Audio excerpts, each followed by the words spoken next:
Vous êtes en train de suivre Tupac Congo Sport, la quintessence du sport congolais. M'a consulté quelques heures avant l'Assemblée. J'ai eu à échanger avec lui pendant une demi-heure. Il m'a dit qu'il était étonné, il ne savait pas que ça serait seulement ces 8 clubs. Je lui ai dit que c'est aujourd'hui que vous vous réveillez pour savoir ça.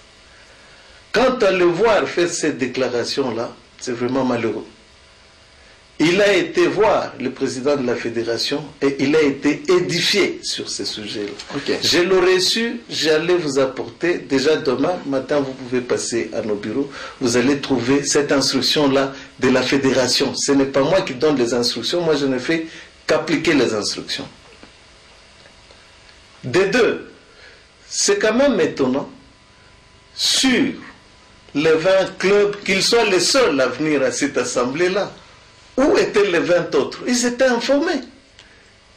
Sinon, on se retrouverait avec tous les 28 clubs, les jours de l'Assemblée.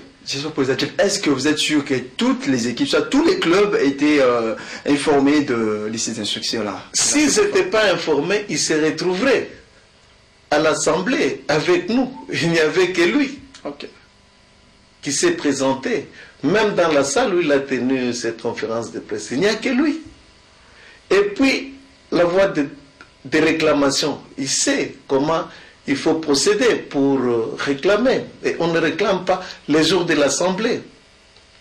Je suis aussi heureux qu'ils disent à haute voix que lorsque nous sommes entrés aux affaires, c'était par une grande porte, dans un grand hôtel de la place. Et qu'à la fin, nous serons sortis pour lui, dit-il, par la petite porte, qui est la petite salle de notre fédération. Elle n'a pas tort, mais moi je n'ai pas de moyens.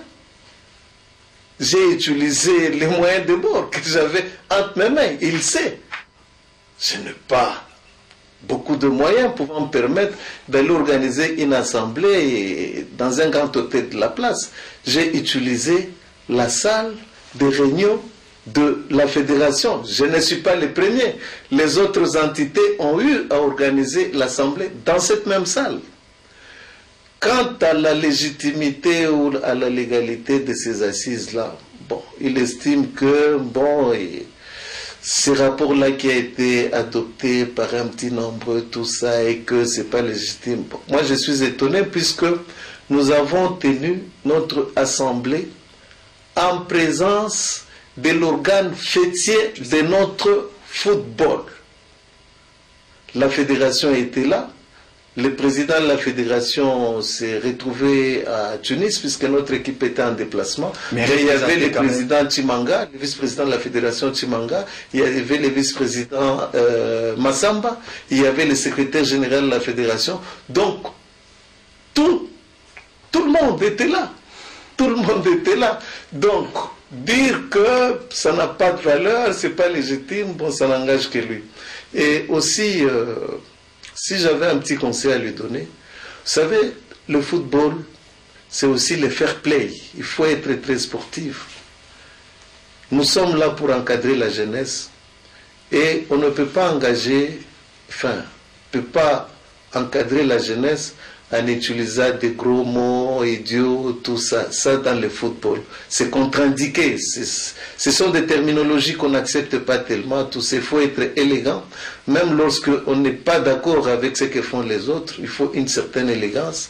Et puisque nous devons être exemplaires par rapport aux jeunes gens que nous sommes en train d'engager. Donc, sur les journalistes, déjà de demain, vous pouvez passer dans nos bureaux, vous aurez toute la documentation par rapport à ça et vous allez vous faire une religion à ce propos.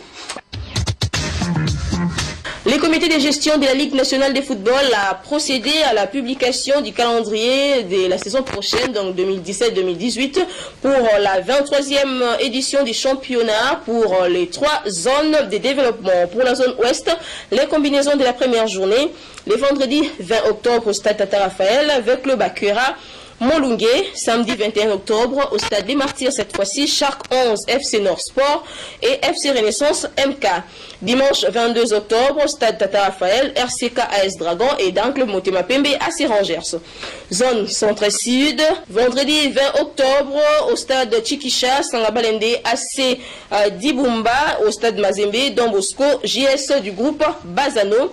Dimanche 22 octobre, au stade Chikisha, FC Océan Pacifique, US Chimpunku et au stade Kibasa Maliba, FC Saint-Éloi Lupopo, Lubumbashi Sport. Mercredi 25 octobre, au stade Mazembe, Tout-Puissant Mazembe, KFA. Zone Est, samedi 21 octobre, au stade La Concorde, OC Bukavu-Dawa Mont-Bleu, au stade Les Volcans, AS Dauphin Noir, CS Makiso. Dimanche 22 octobre, au stade Les Volcans, dans le club Virunga, Étoile de Kivu, et au stade La Concorde, Mungano, AS Maniema Union. Vous le savez déjà, lors de l'édition passée de la Ligue nationale de football, il y a eu des sanctions qui sont tombées, sanctions infligées entre autres au FC Renaissance du Congo et à certains dirigeants de la Ligue nationale de football. Mais la Fédération congolaise de football association a gracié certains. Chantal Kayembe et José Ferrouzi vous proposent cette réflexion. Toussilou, il est parti. Et une fois ça, c'est terminé.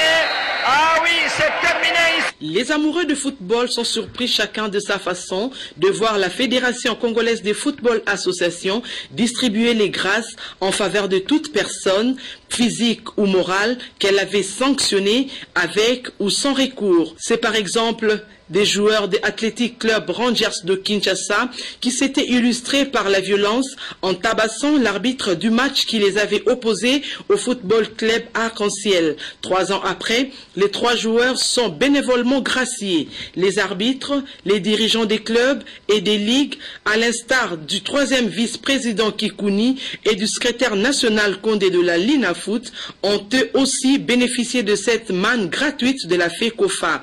Des personnes morales comme le football Saint-Éloi Lupopo, la Renaissance du Congo, ont suffi d'une simple lettre de clémence ou de complaisance pour bénéficier de la grâce de l'instance fêtière du football de la République démocratique du Congo. Certes, loin de nous l'idée de s'opposer à cette volonté de la FECOFA, même la Bible nous recommande le pardon.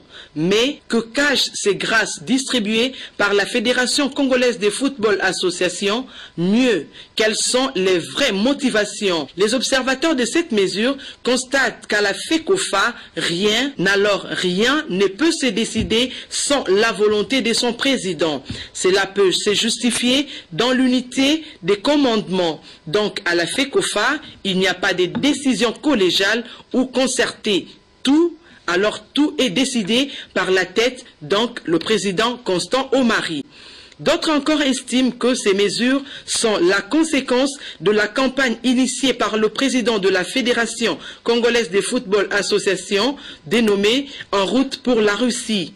Il s'agissait en effet de faire participer tout le monde à l'objectif de notre équipe nationale de se qualifier pour la phase finale en Russie en 2018. Le président Omari Selemani voulait plutôt plâtrer toutes les fissures dans l'édifice et tourner le regard du Congolais de football vers cet objectif. Les radicaux tels que l'ancien feu follet de notre 11 national, Eugène Kabongo, ou encore l'ami devenu ennemi d'Ayoni Wawa, ne jurent aujourd'hui que par le nom du président de la FECOFA. Déjà, les langues se délient pour plaider en faveur de ces tandems pour diriger la Linafoot. Cette dernière également n'est fait l'unanimité du fait de son fonctionnement. On reproche aux dirigeants de la Linafoot de s'accaparer de cette structure au mépris de règles usuelles, c'est-à-dire les élections. En effet, 3 clubs, à savoir le tout-puissant Mazembe, le Daring Club Motema Pembe et l'AS Vita Club, en effet, 4 clubs, à savoir le tout-puissant Mazembe, Daring Club Motema Pembe, l'AS Vita Club et Sangabalende dirigent seul la Linafoot sous l'œil complaisant de la FECOFA. C'est pourquoi, d'une part, pour taire cette critique envers la FECOFA et de l'autre pour faire participer tout le monde à la gestion et créer une union sacrée que la FECOFA compte se faire violence en nommant Eugène Kabongo et Dayoni Wawa à la tête de la Linafoot. Sa Majesté Sanga Balende séjourne à Kinshasa depuis quelques temps déjà. Les clubs préparent la saison sportive 2017-2018 de la Ligue nationale de football qui pointe déjà à l'horizon avec à sa vestiaire des nouvelles figures, notamment celle d'Endayambangi, Ngulubi, Mbemba, connu sous les sobriquets des Wea. Et la semaine passée, nos reporters ont surpris à cette équipe en pleine séance d'entraînement. Dumar Singoma et Wea Ndoko y reviennent. Sortie 4e lors de la 22e édition du championnat national de la division 1, la Lina Foot.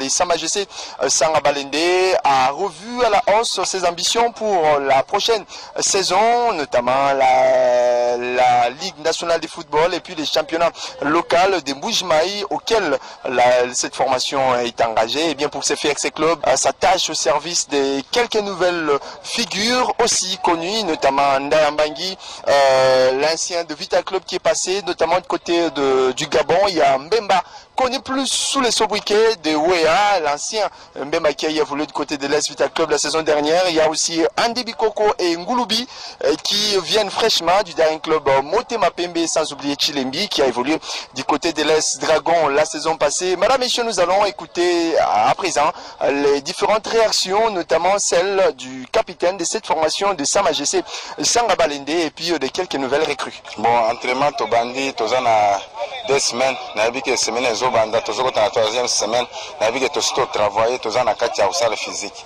Nga naza sir na bango, naza content na bango po, nazo mona mosalo bazo sala na Katia équipe à Sanga Balende, Nabike tokende liboso tokozonga place au biso tozala ki. Ambition ezaki il faut tozonga na Coupe d'Afrique. Bon, jusque là il a confirmé hein, parce que on a confirmé qu'il y a ensemble. Bon, pour mettre les ballons, ils ont c'est équipe à niveau des Arabes qui ne chaque année qui est dans la compétition africaine. Après, on a contribué un plus, on va jouer un peu à bien, on a continué l'équipe. Ouais, Nazaka le même, c'était juste adaptation par rapport à place Nazara qui facilitait. Peut partie du principe selon lequel on ne peut jamais changer quelqu'un qui a fait du bon boulot. Et bien cette formation des Rougerons de Mbuji-Mayi a réitéré sa confiance à Chico Mukeba. Vous le savez que la formation de Sa Majesté Sanga Balende avait très mal entamé le championnat de la Lina Foot la saison dernière.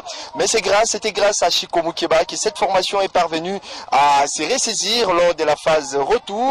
Et bien pour cette nouvelle saison, cette équipe de Sa Majesté Sanga Balende ensemble avec Chico Mukeba qui détient donc la clé du staff technique de cette formation. Et bien l'homme revient ici sur les ambitions de son club pour la saison prochaine. Bien sûr que oui, nous avons 8 jours de travail. Donc je pense qu'à 8 jours déjà, on a l'idée de l'équipe et on va chercher à faire sortir une équipe qui va être conquérant. Sanga Balende c'est un grand club, c'est un club qui est habitué à jouer les Coupes d'Afrique. Moi je pense que l'objectif c'est d'abord localement de gagner ces coupes de la foot et chercher notre place pour revenir encore en Coupe d'Afrique. Décision sur cette formation, les Rouges et Or de Sa Majesté Sanga Balende. Eh bien, le club est engagé dans 2 compétitions, notamment les championnats locaux de Mbuji-Mayi et puis les championnats de la Ligue nationale de football, la division 1. La prochaine édition, ça sera la 23e édition. Les ambitions des clubs, vous les aviez découvertes à travers le coach principal de cette formation, Chico Mukeba, mais aussi auprès de certains joueurs qui se sont exprimés. Là, nous pensons que cette formation de Sa Majesté Sanga Balende sera à mesure de se qualifier lors de la prochaine édition de la Lina Foot. Pourquoi pas dans l'une des 2 prestigieuses compétitions continentales, notamment la Ligue des Champions et puis la Coupe de la Confédération. Alors, depuis les stades de Tata Raphaël, de la Quétuile, Dieu merci Ngoma et Wea Ndoko pour les comptes de la TNC2. Et puisqu'on a parlé de Sa Majesté Sanga Balende, restons-y. Cette équipe est revenue à la charge après les mots du manager du tout-puissant Mazembe, Frédéric Kitenge Kikumba, en réaction au point de presse des Rouges et Or. Et c'est par rapport à un dossier, les transferts de Christian Louindama. Prenez ceci.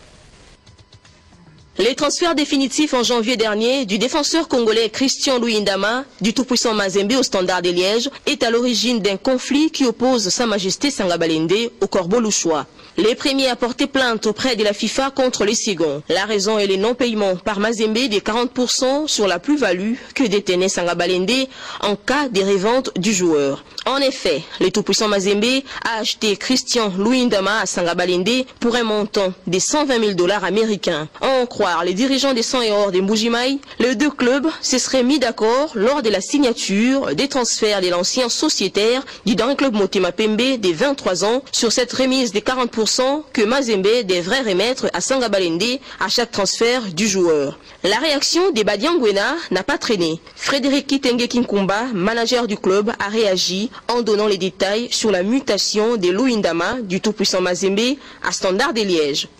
J'étais navré d'entendre qu'on a cherché à contacter les dirigeants de Mazembe, ils ne répondent pas au téléphone. J'ai été reçu à sa demande par le gouverneur Ngoï Kassanji à son hôtel. Et je lui ai expliqué le problème de transfert de Luyindama. Et qu'aujourd'hui on me dise qu'on a appelé et qu'on ne répond pas, moi je n'ai pas vu un appel d'un soi-disant communicateur de Sanga Balende qui ne m'a pas eu. Je n'ai pas eu non plus un appel du gouverneur là-dessus. Alors il ne faut pas qu'on rencontre des insanités à la presse qui gobe comme si c'était une parole d'évangile. Le dossier Luyindama Mazembe, c'est un dossier qui existe au niveau de la mauvaise volonté de certaines personnes, de certains dirigeants. Parce qu'il y a un contrat qui a été signé avec Mazembe et concernant la part de chacun des clubs lorsque les joueurs iront en transfert international. Luyindama qui est transféré aujourd'hui avec toutes les preuves que nous disposons, il appartenait à Mazembe de nous donner notre dit. Ça ne servait pas vraiment à verser dans des investissements qui n'ont pas leur raison d'être. Ça prouve à suffisance un problème d'éducation et d'intellectualisme. Donc, on peut être bien instruit, mais un problème d'éducation se pose. Sanga Balende n'avait qu'à réclamer son dit conformément au test. Quel mal avons-nous fait? Et si vous trompez les gens aujourd'hui, même des petits-enfants, attendez, on ira là-bas, on va vous acheter un beignet.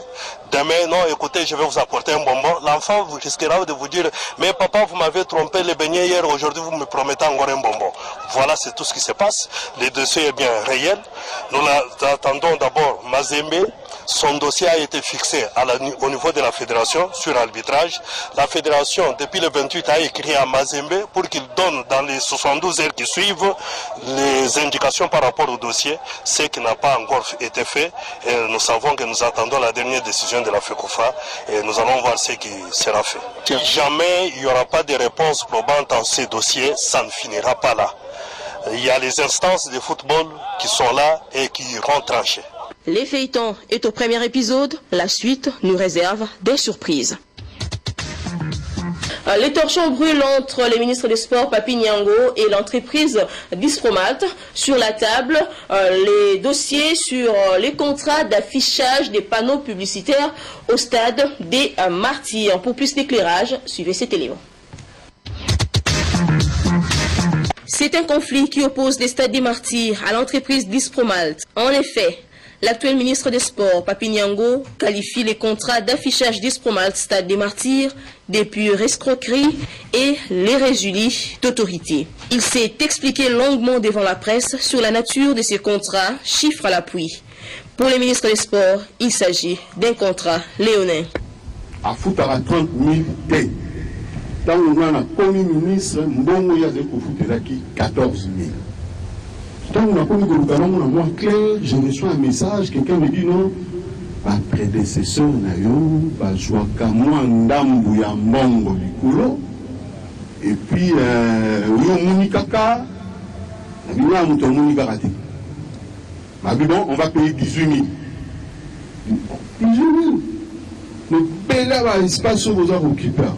Faisant allusion à ses prédécesseurs, l'un d'eux, le ministre honoraire Denis Kambaye, s'est senti lésé et n'a pas caché son indignation. Mais c'est une image que je viens de voir tout de suite, surtout ce propos-là. Ça, je n'aime pas. J'ai entendu les gens parler. J'ai suivi en passant Radio Capi, mais je crois que quand on devient homme d'État, on a un certain langage. On a un certain langage. C'est des choses comme ça que moi je ne supporte pas. Bref, nous devons prendre des choses sportivement et de parler de la question. Mais sinon, je ne suis pas content de ce genre de discours. Ça, vraiment, personne ne pourra me donner un conseil. Et des habitués à donner conseil, je les mets déjà en garde. Tous ces aînés et amis qui de temps en temps peuvent vous appeler au téléphone pour dire non, Denis, voilà. Je voudrais dire, avec ces discours pareils, je crois que les gens doivent faire très attention. Non, rien ne m'est reproché, mais c'est l'excès de langage. Quand on dit mes prédécesseurs, c'est-à-dire nous tous compris, je ne suis pas de cette école-là. Je crois que quand on devient dirigeant, surtout quand on prend un ministère, on doit respecter les gars qui ont vécu. Alors, quand on parle de choses comme ça dans des points de presse, on doit faire très attention. Moi, Denis Kamba, j'arrive à la tête du ministère des Sports. Par rapport à ma manière de gérer les choses, je ne descends pas jusqu'au niveau de gestion des stades. Les dossiers restent en suspens. Papi Nyango promet d'offrir ses contrats au mieux offrant.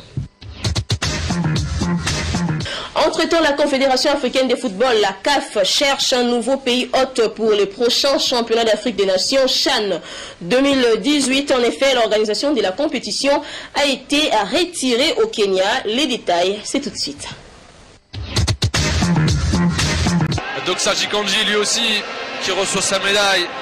Il aura marqué un but magnifique, certainement. Après avoir retiré l'organisation du championnat d'Afrique des Nations 2018 au Kenya, pour des retards importants dans la finition des travaux de construction des infrastructures, la Confédération africaine de football avait ouvert les dépôts des candidatures. À sa clôture, ils sont 3 pays en lice pour prendre la place du Kenya. À l'expiration du délai, les 30 septembre, c'est l'Éthiopie, la Guinée et le Maroc qui ont fait acte des candidatures. L'officialisation de la candidature du Maroc s'est faite à travers un communiqué, document, qui donne les raisons qui motivent cette volonté du Maroc d'organiser les CHAN 2018 de football. La décision du Royaume du Maroc d'accueillir cette compétition continentale s'inscrit dans la politique d'ouverture vers les pays africains. L'autre candidate, c'est l'Éthiopie, ce qui serait le premier grand événement footballistique continental qu'elle accueillerait depuis 42 ans. Par contre, la Guinée équatoriale, qualifiée grâce au forfait du Gabon, effectuera ses grands débuts dans ces CHAN. Les noms du nouveau pays organisateur de ces championnats, qui doit s'ouvrir en janvier 2018, devraient être connus le 15 octobre au plus tard. 16 sélections, dont la Côte d'Ivoire, qualifiée aux dépens du Niger, participeront à la 5e édition